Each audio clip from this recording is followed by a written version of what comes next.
전능하신 하나님 주께 감사드리세. 날 위해 이 땅에 오신 독생자 예수, 나의 왕과 뜻하게 주를 사랑합니다. 날 위해 이 땅에 오신 독생자 예수. 성도 여러분 안녕하십니까? 기쁘고 행복한 안식일입니다. 우리 찬양이 어떻습니까, 여러분? 별로였습니까? 아주 좋은 찬양이었습니다. 우리 성도님들께서 아주 열심히 들으셨는데 고개를 끄덕끄덕 하시기도 하고 미소를 짓기도 하시고 이렇게 하셨는데, 저희들이 오후에 동네 교회에서 오후 3시에 부산 북부 지역 찬양 발표회가 있습니다. 저희 교회가 열심히 준비한 만큼 하나님께서 은혜로 갚아주시기를 바라겠습니다. 오늘 하나님의 말씀은 하나님으로부터 온 생각이라고 하는 제목으로 하나님의 말씀을 전해드리도록 하겠습니다. 오늘 성경 본문 빌립보서 4장 8절에서 9절에 있는 말씀입니다. 정말로 형제들아, 무엇에든지 참되며 무엇에든지 경건하며 무엇에든지 오르며 무엇에든지 정결하며 무엇에든지 사랑할 만하며 무엇에든지 칭찬할 만하며 무슨 덕이 있든지 무슨 기림이 있든지 이것들을 생각하라. 너희는 내게 배우고 받고 듣고 본 바를 행하라. 그리하면 평강의 하나님이 너희와 함께 계시리라. 아멘. 여러분, 거북이와 토끼가 경주하는 얘기 많이 들어보셨습니까?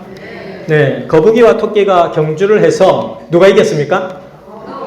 우리가 그냥 생각할 때는 토끼가 이길 것 같은데, 토끼가 아주 빠르니까 이길 것 같은데 거북이가 이겼습니다. 맞죠? 근데 거북이가 이긴 비결이 뭔지 아십니까? 네, 꾸준함인데 그 꾸준함을 잉태하게 한 그 무엇이 있는데 그것은 뭐냐면 생각이었습니다. 토끼와 거북이는 생각이 달랐어요. 토끼의 생각은 무엇이었느냐면 첫 출발할 때부터 거북이를 이겨야 되겠다. 거북이를 이기는 것이 토끼의 생각이었습니다. 그래서 처음부터 아주 열심히 달려서 거북이를 앞질러 가기 시작했고, 또 거북이가 방심하니까 이제 거북이가 느릿느릿 오니까 이제 토끼가 내가 저 정도 속력으로 내가 빨리 앞당겼는데 제 거북이가 나를 따라오려면 어림도 없어. 이제 한심 자고 가야 되겠다 하고 여유를 부리면서 잠을 잤습니다. 그런데 거북이의 목표는 뭐였는지 아십니까, 여러분? 토끼를 이기는 게 목표가 아니라 산 꼭대기까지 거북이는 끝까지 가는 것이 목표였습니다. 그러니까 생각이 처음부터, 첫 출발부터 생각이 달랐습니다. 거북이에게는 토끼가 자기보다 앞서건 잠을 자건 밥을 먹건 아무 상관이 없었어요. 거북이는 오로지 산 꼭대기에 내가 빨리 가건 늦게 가건 도착하기만 하면 되는 것이 그의 목표였습니다.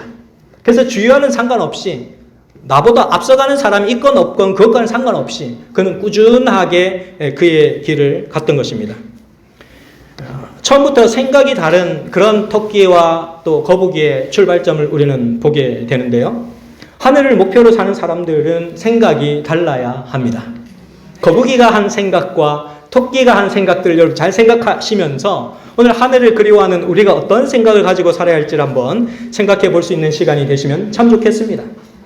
빌립보서 4장 8절에 있는 말씀, 참되며 경건하며 정결하며 사랑할 만하며 칭찬할 만하며 무슨 덕이 있든지 기림이 있든지 이것들을 뭐하라? 생각하라 라고 말씀을 주시고 있습니다. 오늘 본문 빌립보서 4장 8절에서 9절 말씀은 우리가 어떻게 세상과는 차별된 생각을 가지고 살아야 할지를 오늘 우리에게 제안해 주시고 계십니다. 보통 사람들은 하루에 한 6만 가지의 생각을 하며 살아간다고 합니다. 여러분들 맨날 반복되는 생각 속에 여러분들이 그 6만 가지의 생각을 여러분들이 내가 도대체 그렇게 많이 생각을 하고 사나? 라고 생각할 수 있지만 디테일하게 세분하게 심리학자들이 쪼개보니까 사람이 살아가면서 하루라고 하는 24시간을 살아갈 때에 6만 가지 이상을 생각하면서 살아간다고 합니다. 그런데 그 중에 부정적인 생각이 긍정적인 생각보다 3배 정도가 많다라고 합니다. 그런데 바버라 프레드릭슨과 마셜 로사다라고 하는 사람의 연구에 의하면 성공적인 삶을 살아가는 사람들의 삶을 대부분 살펴보니까 긍정적인 정서가 부정적인 정서보다 훨씬 더 높다라는 것입니다.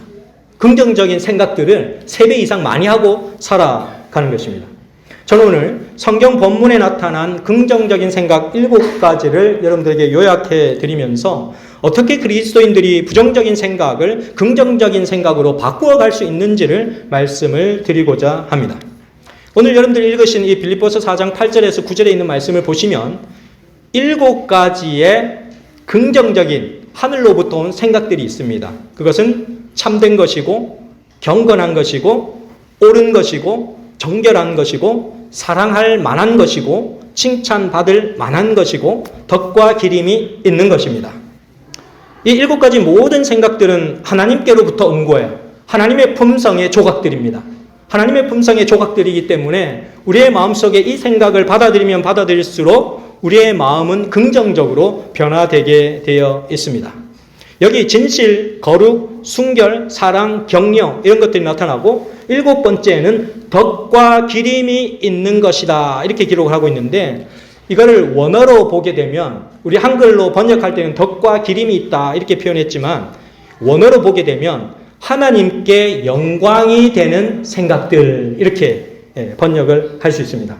사도 바울이 사랑하는 빌립보 교회 성도들을 생각하며 편지를 쓸 때에 이런 것들을 좀 많이 생각하며 우리 빌립보 교회 성도님들이 사셨으면 좋겠다라고 생각을 했기 때문에 이 사도 바울이 편지를 쓰면서 이렇게 기록을 한 것입니다.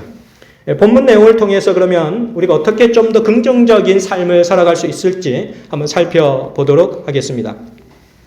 우리에게 이르러는 많은 생각들, 6만 가지 이상의 생각들 가운데 대부분 3분의 2는 부정적인 생각이고 3분의 1만 긍정적인 생각입니다. 그러니까 우리가 그냥 우리의 자연 상태로 그냥 하루를 지내게 되면 부정적인 생각으로 기울어질 확률이 훨씬 더 많다라고 하는 것이 심리학자들의 설명입니다. 그런데 우리가 하나님의 말씀을 이 거룩한 생각들을 7가지 하나님의 품성으로 온 조각들을 마음속에 품게 되면 그 부정적인 것들이 긍정적인 생각으로 바뀌어지게 되는 것입니다. 그래서 나쁜 생각을 파괴시키는 첫 번째의 하나님의 생각은 참된 것입니다. 참된 것. truth. truth는 뭡니까? 진리죠, 진리. 진리, 참된 것을 생각하라라는 것입니다. 진리를 추구하며 사는 사람이 나쁜 짓을 할 수가 없어요. 선하고 진실되고 진정한 것을 찾는 사람이 나쁜 것을 생각할 여유가 없는 것입니다. 로마서 8장 6절 말씀을 보시면 육신의 생각은 사망이요 영의 생각은 무엇이다? 생명과 평안이니라 라고 말씀하고 있습니다. 우리가 하나님의 말씀을 들을 때 하나님의 생각에 동의하면 참된 것이 우리의 마음속에 창조되어집니다. 그것을 우리가 진실해진다라고 얘기하는 거예요. 이 사람이 예수님 믿기 전에는 별로 진실한 모습이 안 보였는데 하나님을 믿고 참된 것을 추구하고 진리를 추구하다 보니까 이 사람이 진실되어지는 것입니다. 10계명에 살인하지 말라라는 계명이 있습니다. 살인이라고 하는 것은 항상 어디서부터 출발을 하느냐 하면은 처음부터 남을 죽이려는 생각을 갖는 사람 아무도 없습니다. 그런데 누군가를 미워하는 생각에서 그 살인이라고 하는 것이 출발하게 되는 것이죠. 단 한 번 어떤 사람이 저 사람 뭐 되게 싫은데 하면서 미워하는 마음을 품었다고 해서 다른 사람에게 살인 행위를 하지는 않아요. 근데 그 미워하는 마음이 자꾸 생각나고 자꾸 또 반복되고 자꾸 깊숙하게 이루어지게 되면 그 미움의 생각들이 발전을 해서 어떤 게 일어나요? 살인까지 그 행동이 이어지게 된다라는 것입니다. 그래서 우리의 마음속에 마음의 독소를 마음속에 계속 우리가 생각을 하게 되면 그 미움이 결국에는 독소가 되어지는 것입니다. 그래서 결국 나 자신도 피폐해질 뿐만 아니라 다른 사람까지에게도 해를 끼치게 되는 그런 부정적인 삶을 걸어가게 됩니다.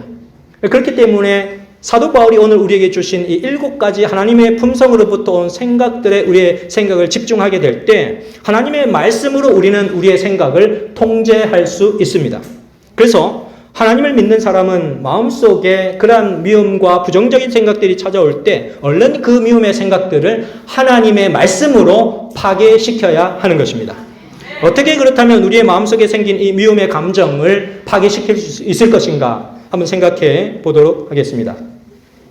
우리의 인체 내부에는 하나님의 놀라운 계획에 따라서 P53이라고 하는 유전자와 NK 세포라고 하는 것이 작동하고 있습니다. Natural Killing Cell이라고 하는 것이 어떤 나쁜 세포들이 우리 체내의 인체 내에 침입하게 되면 자동적으로 활동을 하게 됩니다.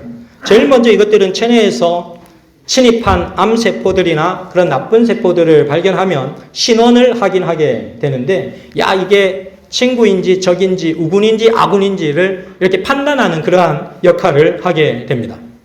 두 번째는 그 대상이 적이다. 이거는 암세포고 나쁜 세포고 변질된 유전자다라고 하는 것이 딱 발견이 되면 퍼포린이라고 하는 것을 딱 발사를 해가지고 그 암세포의 구멍을 딱 뚫어버리게 됩니다. 그리고 그 구멍을 뚫은 다음에는 수분과 이온 같은 것들을 그 안에다가 주입을 시켜가지고 마치 우리가 풍선을 불면은 하고 불면은 풍선이 빵빵하게 팽팽하게 부풀어 오는 것처럼 이 암세포가 풍성하게 팽팽하게 돼가지고 나중에는 펑 하고 터져버리는 것입니다. 그리고 나서는 이 단백질 분해 효소인 그랜자임이라고 하는 것을 주입해서 이 암세포를 완전히 소멸시켜 버리는 것이 P53과 Natural Killing Cell이라고 하는 그런 것들이 우리의 체내에서 활동하고 있는 내용입니다. 우리의 마음속에서도 미워하는 마음이 생기면 하나님께서 말씀으로 창조하신 그 거룩한 생각들을 통하여서 하나님께서 주신 긍정적인 생각들을 통하여 이런 것들을 우리는 빠르게 파괴시켜야 하는 것입니다. 이것들이 근데 우리의 생각대로 잘 없어집니까? 잘 없어지지 않습니까? 잘 없어지지 않습니다. 근데 하나님께서 우리의 마음에 오셔서 하나님의 마음이 우리의 마음을 딱 차지하게 되면 그 미움의 감정이 사라지게 됩니다. 미움이 사라진 그 마음에 하나님께서는 무엇을 심어주시느냐 하면 믿음을 심어주십니다. 우리에게 미움의 감정을 차단할 수 있는 능력이 우리에게는 없어요. 본질적으로. 우리의 본성 자체가 죄악으로 기울여지려고 하는 생각들이 강하기 때문에 우리의 생각과 감정을 스스로 차단할 수 있는 힘은 우리에게 없어요. 그 힘은 오직 어디에서 오느냐 하면 예수 그리스도로부터 오는 것입니다. 왜 사도 바울이 빌립보 교회 성도들에게 편지하면서 제일 먼저 참된 것을 생각하라, 진실된 것을 생각하라, 진리를 추구하라 이렇게 얘기를 했을까요? 진리라고 하는 것이 바로 하나님의 임재를 구하는 일이기 때문이었습니다. 마가복음 5장 28절에서 29절 말씀을 보시면 12의 혈류증 앓던 그 여인이 예수님을 찾아와서 예수님의 옷자락을 붙잡는 장면이 등장을 하거든요. 근데 이 여인이 이는 내가 그의 옷에만 손을 대어도 구원을 받으리라 생각하밀러라 라고 기록하고 있습니다. 이 여인은 예수님께 내가 나아가기만 하면 그분의 옷자락만 만지기만 해도 나는 나을 수 있다라고 하는 간절한 열망을 가지고 예수님을 찾아왔습니다. 그녀의 생각은 끊임없이 무엇을 불러일으켰느냐면 그의 현재의 상황과 그 모습 체내에 일어나는 모든 현상은 나는 희망이 없다, 가망이 없다, 나는 죽어간다, 나는 다시는 살아날 수 없다고 하는 것이 그의 생각을 온통 가득 채우는 것입니다. 그러나 그 가득 채우는 생각들 중에서도 예수 그리스도를 내가 만나기만 하면 예수 그리스도께서 내 삶을 뒤집어 주실 것이고 내 삶을 새롭게 바꾸어 주실 것이라고 하는 한낱 한 줄기의 희망을 가지고 그가 예수님께로 나아온 것입니다. 하나님의 생각은 우리의 생각과 달라요. 그 자신은 그렇게 자신을 생각하고 있을지라도 하나님은 너희는 피투성이라도 살라, 너는 피투성이라도 살아라 라고 하는 것이 하나님의 마음이었습니다. 이 여인이 그 하나님의 생각을 꽉 붙잡은 것입니다. 생각은 여러분 믿음을 만드는 공장입니다. 한번 따라해 보시기 바랍니다. 생각은 믿음을 만드는 공장입니다. 12년 동안 혈류증을 앓았던 이 여인이 예수님의 옷자락만 붙잡아도 나으리라고 하는 그 생각 속에서 주님께 간절히 나아가게 되었을 때 그 생각 속에 하나님께서 뭘 탄생시켰어요? 믿음을 탄생시켜 주신 것입니다. 이 여인의 간절한 생각에 믿음이 더해졌고 예수님은 이 여인의 믿음을 보고 그 여인을 왕쾌시켜 주셨습니다. 두 번째 나쁜 생각을 파괴시켜 줄 수 있는 힘은 사랑입니다. 무엇이든지 뭐 할 만하며 사랑할 만하며 라고 기록하고 있습니다. 8절에 나타난 것 중에 참된 것, 경건한 것, 옳은 것, 정결한 것은 다 같은 이미지들이고 같은 의미로 해석을 할 수가 있습니다. 하나님의 품성에서 공의에 해당되는 부분입니다. 그런데 사랑과 칭찬과 덕은 하나님의 품성 가운데 사랑과 자비에 해당되는 부분입니다.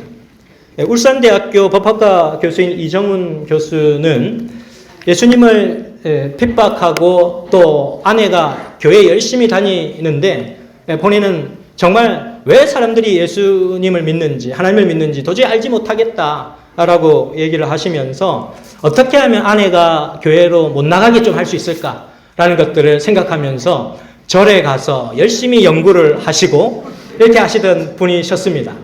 그런데 어느 날 집에서 뒹굴뒹굴 소파에서 뒹굴뒹굴 하시다가 TV를 딱 켰는데 어느새 모르게 기독교 방송, 하나님의 말씀이 쏟아져 나오는 기독교 방송을 딱 킨 거예요. 근데 그 기독교 방송 속에서 쏟아지는 목사님의 메시지 말씀을 들으니 정말 자신은 죄인인 거예요. 정말 자신은 죄인이고 그 죄인을 사랑해 주신 예수님의 십자가의 사랑에 딱 터치가 되었더니 완전히 그가 삶이 변화되고 뭔가 새로운 삶을 살아야겠다는 결심을 하면서 그의 삶이 변화되어 갔는데요. 그가 예수님을 만나고 이제 간증을 하시는 장면들이 나와서 제가 잠시 가져왔는데 한번 들어보시기 바랍니다. 그가 예전에 생각했던 그 생각과 예수님을 만나고 난 다음에 그의 생각이 어떻게 바뀌었는지를 한번 들어보시면 좋겠습니다. 근데 발을 딛는 순간에 이 부서지는 햇살을 딱 보는 순간에 어떤 게 느껴지냐면 내가 그분이 누군지를 알아버렸기 때문에 견딜 수 없게 다가오는 감격이 있습니다. 그게 뭐냐면 전에는 똑같은 길을 몇 번을 제가 왔다 갔다 했을까요? 학교를 다니면서 또 제가 여러 가지 일을 하면서 강의하러 가면서 그 앞을 몇 번을 다녔을까요? 근데 너무나도 신기하게 완벽하게 달라진 세상을 느낍니다. 그러니까 이렇게 나뭇잎을 바라보면 햇빛이 그 나뭇잎에 반사되는 모습이 너무 아름다워요. 근데 그냥 제가 이 문학적인 수준이 낮기 때문에 아름다워요. 이 말밖에 못하는 거죠. 너무 아름다워요. 만약에 이걸 음악으로 표현하면 어떻게 표현할 수 있을까? 제가 음악도 못하기 때문에 표현을 못하죠. 근데 견딜 수가 없어요. 너무 아름다워요. 그리고 이 아스팔트 사이에 그 벌어진 틈에서 잡초가 자라지 않습니까? 그걸 들여다보는데 너무 아름다워요. 견딜 수가 없습니다. 그러니까 무슨 얘기냐면 그 생명들이 느껴져요. 다 생명이 있는 거는 다 느껴져요. 견딜 수가 없습니다. 그 감격을. 그러면서 너무나 감격스럽습니다. 그때 제 마음에서 다시 언어가 회복됐어요. 나의 하나님, 나의 주님, 이렇게 고백하게 되는 것입니다. 근데 너무나 아름답다. 이렇게 아름다웠던 거를 그 생명이 다 그분의 모든 게 다 그분의 나의 주님 너무 사랑합니다. 그걸 고백하지 않을 수 없게 된 것입니다. 그 사랑을 고백하는 그 마음이요. 지금도 그렇고 예수님을 만난 그 순간부터 어떤 상황에서도 그분을 떠올리면 너무나 감격스럽기 때문에 그때의 기억이 살아나기 때문에 이분이 누구시냐, 나의 예수님이 누구시냐, 이게 너무나 사무치기 때문에 고백을 안 할 수가 없는 것입니다. 사랑합니다. 주님, 예수님, 당신이 누군지 몰랐습니다. 당신이 누군지 아는 이 순간부터 저는 영원히 당신을 사랑하지 않을 수가 없습니다. 이 고백이 그냥 계속 우러나는 것이죠. 그런데 제가 또 신기하게 제가 아이들이 시끄럽게 우는 걸 정말 싫어했었는데요. 골목에서 아이들이 놀면 화내고 공부하는데 방해되는데 쟤들은 왜 저럴까 이랬었는데, 그 골목에서 그 한 아이가 놀다가 그냥 아무렇게나 던져버리고 간 그 세발 자전거가 너무 사랑스러워요. 그러니까 그 아이 본 적이 없습니다.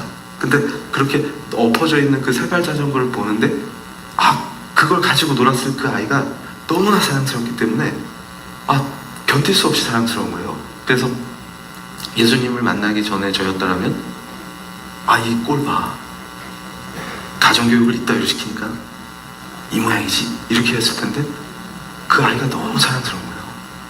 그러다가 이제 어떤 일이 벌어지냐면, 그러고 나서 다시 집으로 돌아왔습니다. 이제 감당이 안 되니까 더 걸어갈 용기가 안 나요. 이제 너무나 이 나의 하나님을 느껴버리니까. 그러니까 제가 여기 와 있는 동안 바이블 뮤지엄에 갔는데 예수님이 살으셨던 당시를 이렇게 재현한 다 가보셨죠? 거길 들어가는데 제 느낌이 어땠을 것 같아요. 네, 그러고서 제 아내가 저한테 얘기를 해준 거예요.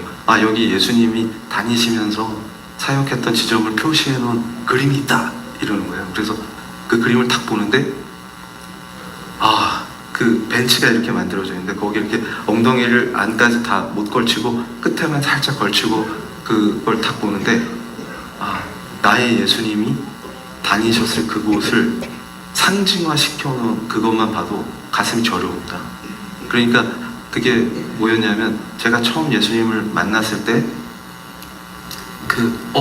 할 때의 그 느낌이 뭐냐, 그걸 한번 묘사해봐라 그러면 한마디로 얘기하면, 이 명치 끝이 여러분 다 사랑해보셨죠?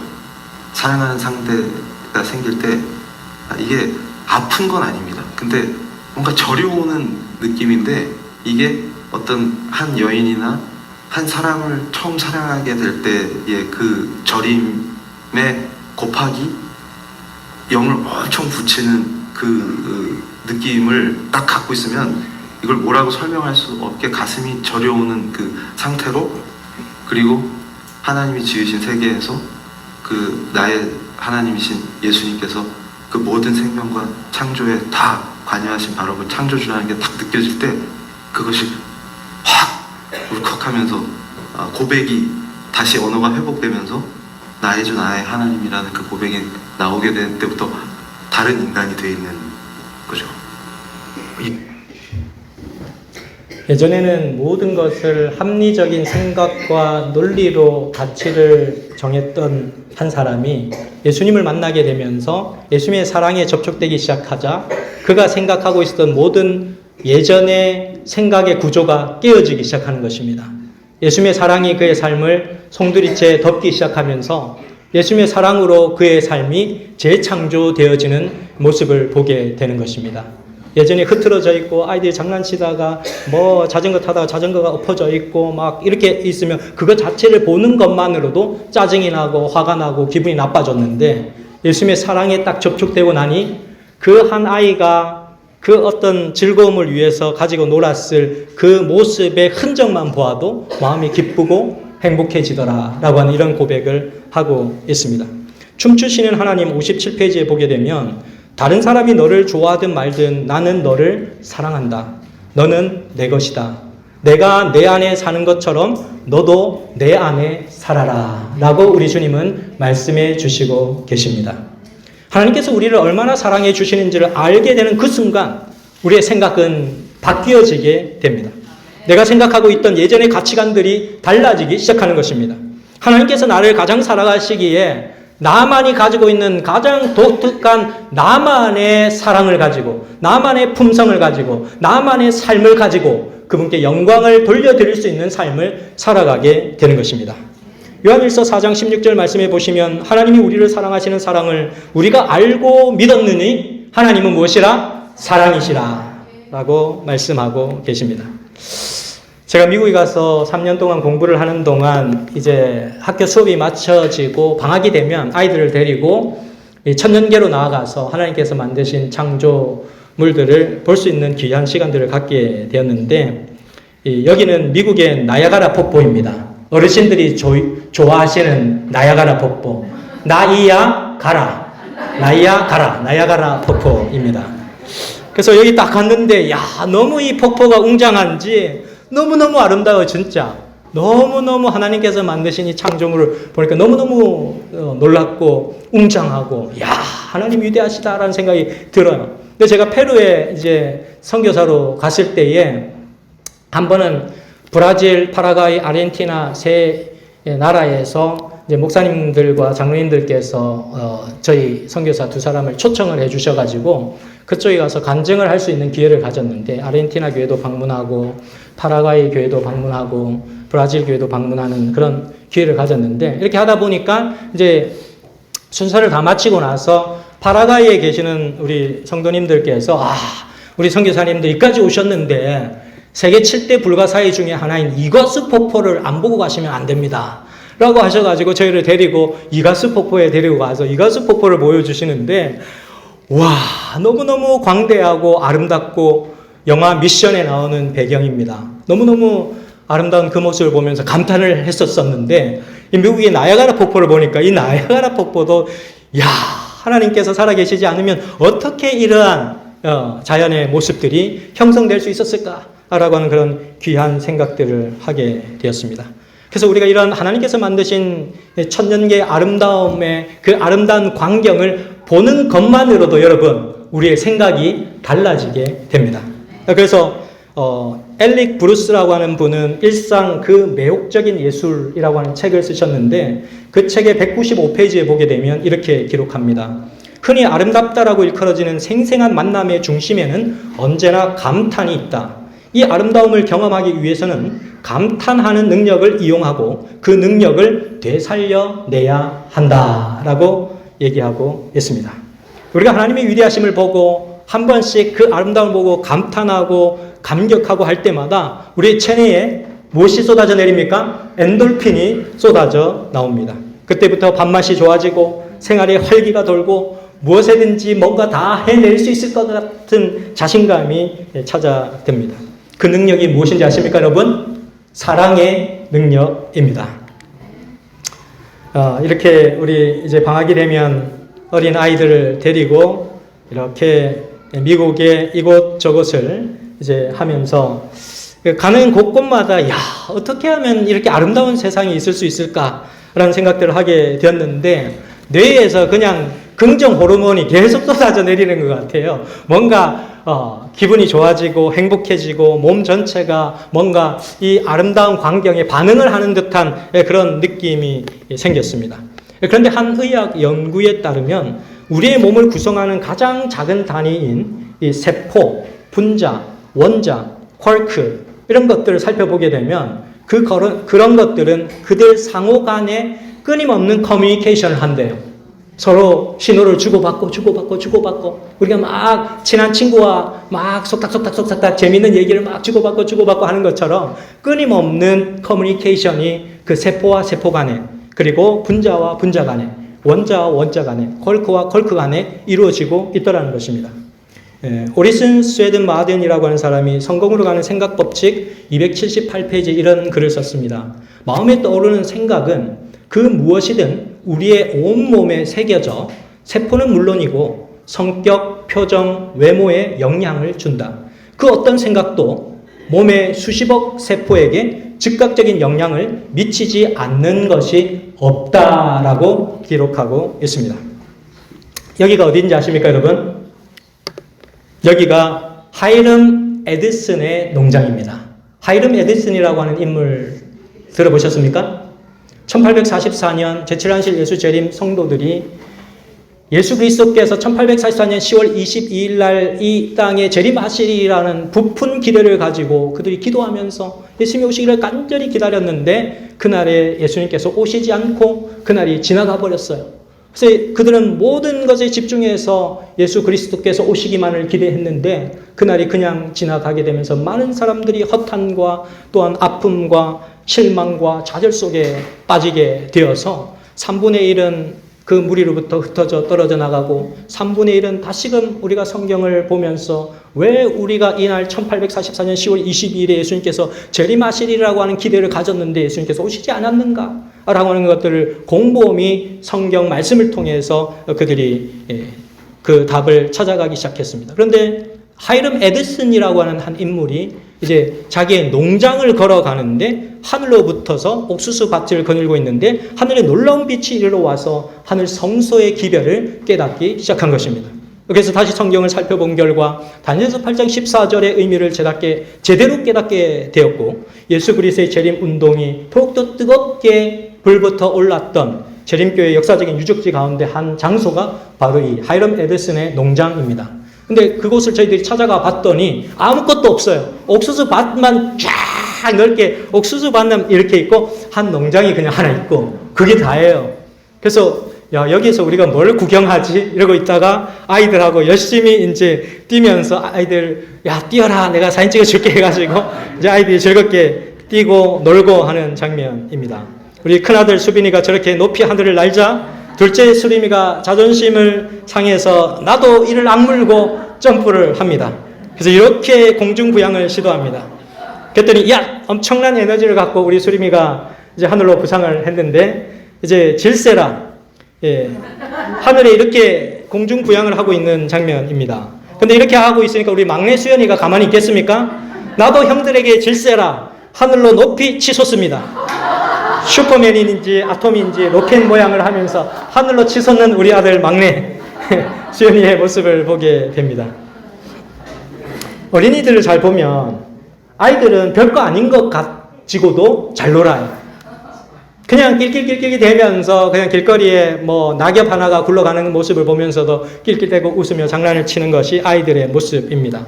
그래서 잘 놀고 잘 눕고 잘 먹고 잘 잡니다. 근데 잘 놀면 여러분 어떨까요? 행복해집니다. 잘 놀면 행복해집니다. 그래서 칼 구스타브 융이라고 하는 사람은 이렇게 얘기를 했습니다. 새로운 것의 창조는 지성이 아니라 놀이 충동에서 생겨난다. 그렇게 얘기를 했습니다. 우리가 하나님의 전에 와서 하나님의 말씀을 듣고 즐거운 시간들을 가지지만 우리가 천년계에 나아가서도 하나님께서 만드신 이 창조물들을 바라보면서 얼마든지 즐거운 시간들을 가질 수 있습니다. 하나님께서는 우리들의 침체된 마음과 상처난 마음들을 이 안식일의 말씀을 통하여 회복시켜 주시고 우리의 마음속에 더욱더 누군가를 사랑할 만한 마음을 심어주고 계심을 기억하게 되시기를 간절히 바랍니다. 세 번째 나쁜 생각을 파괴시키는 힘은 하나님의 말씀입니다. 너희는 내게 배우고 받고 듣고 본 바를 행하라. 그리하면 평강의 하나님이 너희와 함께 계시리라. 하나님께서 우리에게 주시는 모든 말씀은 그분의 생각입니다. 우리가 하나님의 말씀을 듣거나 읽거나 할 때에 우리는 하나님의 생각을 읽는 거예요. 아, 하나님께서 이렇게 생각하시는구나. 하나님의 생각을 읽어갑니다. 하나님의 계획이 무엇인지를 읽어갑니다. 하나님께서 나에게 가지신 뜻이 무엇인지를 우리는 읽어가게 되는 것입니다. 그래서 우리가 하나님의 말씀을 읽거나 하나님의 말씀을 들을 때에는 우리가 생각한 것보다 훨씬 더 수준 높으신 하나님의 생각을 만날 수 있는 것입니다. 우리가 그 하나님의 마음을 딱 알게 될 때에 우리의 사고는 전환이 되는 것입니다. 하나님의 말씀은 우리의 감정을 분석합니다. 우리는 우리 자신을 분석할 수 없어요.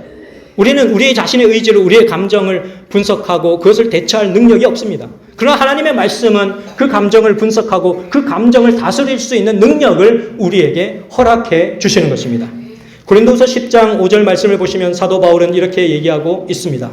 모든 생각을 사로잡아 누구에게 복종하게 하라? 그리스도에게 복종하게 하라 라고 얘기하고 있습니다. 느보산에서 모세가 죽었을 때 이스라엘 백성들은 아무런 그런 생각이 없었고 자신들이 이제 그 하나님께서 약속하신 이 가나안 땅에 들어갈 수 있을지 확신할 수가 없었어요.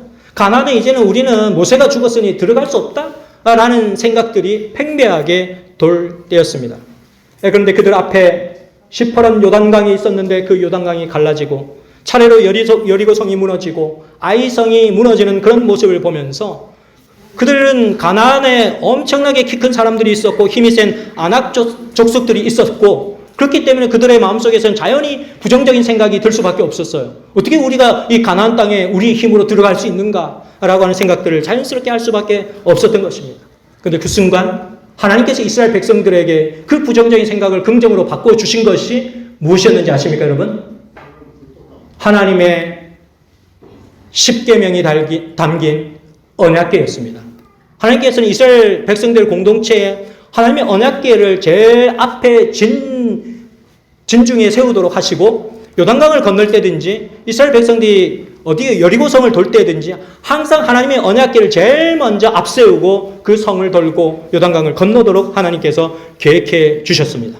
그들의 낙담이 완전히 사라진 것, 그들의 부정적인 생각들이 완전히 사라진 것은 하나님의 언약궤를 앞세우고 그들이 믿음으로 전진했을 때 그 모든 부정적인 생각들이 사라지기 시작한 것입니다. 시퍼런 요단강에 언약궤를 맨 제사장들의 발이 딱 닿기 시작하자마자 요단강에 물이 갈라지는 기적들을 그들이 경험하게 되었습니다. 하나님의 언약궤를 메고 백성들이 진군하기 시작하자 여리고성과 아이성이 차례로 무너지는 모습을 그들은 눈으로 목도하게 되었습니다. 하나님은 오늘날도 약속하신 언약의 말씀을 통해서 우리의 모든 좌절과 절망과 아픔과 고통을 제거하신다는 사실을 꼭 기억하게 되시기를 간절히 바랍니다. 우리의 인생의 변화는 하나님의 말씀으로 이르러 옵니다. 그래서 변화라고 하는 뜻의 이 change의 G자를 C자로 바꾸면 어떤 단어가 됩니까? chance. 하나님께서 우리에게 주시는 특별한 기회를 우리는 잡을 수 있습니다. 하나님의 말씀이 우리의 마음속에 들어와서 모든 부정적인 생각들을 제거하고 비로소 하나님의 생각에 동의하게 될 때 우리의 인생은 하나님의 계획대로 흘러가게 되는 것입니다. 본 해퍼는 이렇게 얘기하였습니다. 말씀은 떠드는 사람이 아니라 침묵을 지키는 사람에게 들려온다.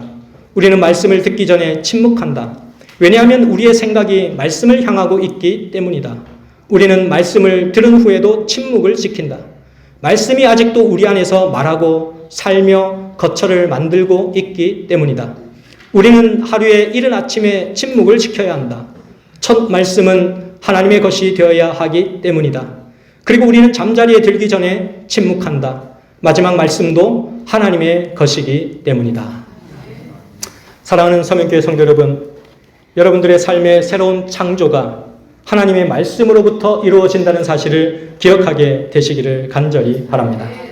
하나님의 말씀을 통하여 새로워진 여러분들의 생각들을 통하여 믿음을 만들어내시는 하나님의 능력을 통하여 더욱더 아름다운 세상을 만들며 그리스도의 복음을 땅끝까지 전하는 그런 여러분과 제가 되시기를 간절히 바라면서 오늘 말씀을 줄이도록 하겠습니다.